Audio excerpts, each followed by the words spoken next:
It's a thrill to be coming to you from the sidelines of the Copenhagen Democracy Summit, put on by the Alliance of Democracies here in Copenhagen. It's been a great event so far, and just reflecting with you on one of the sessions that we had, they unveiled the Democracy Perception Index. It's a global survey looking at various populations and their opinions and attitudes toward democracy. Now, one of the key takeaways was showing a sharp decline over the past year in the favorability of these populations toward the United States. They just did not view the United States as favorably as in the past. At the same time, we saw an uptick in the favorability ratings of both China and Russia. This is concerning. If the United States is seen as stepping away from the world, there are those who will follow those who fill the vacuum. I'm thinking specifically Russia and China.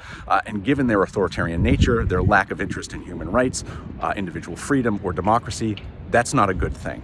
But also concerning, perhaps reflected in the speeches and comments of European leaders here at the conference, we heard time and again things like European resilience, or a Eurocentric democracy program, or European defense, and focusing on that.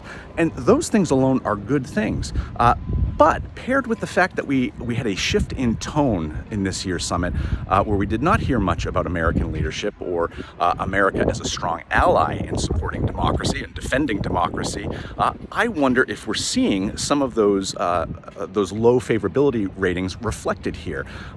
In the form of a lack of confidence, perhaps a lack of faith, shaken faith in the United States as a credible partner and ally in supporting democracy. And that's bad news for everyone.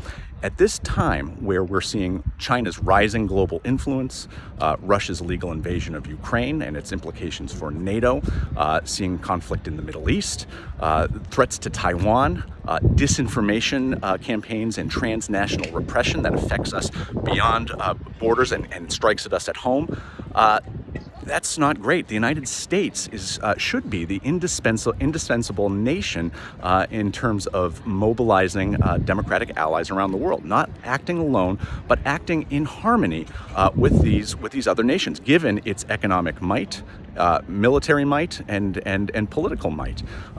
So we in the United States need to take this seriously.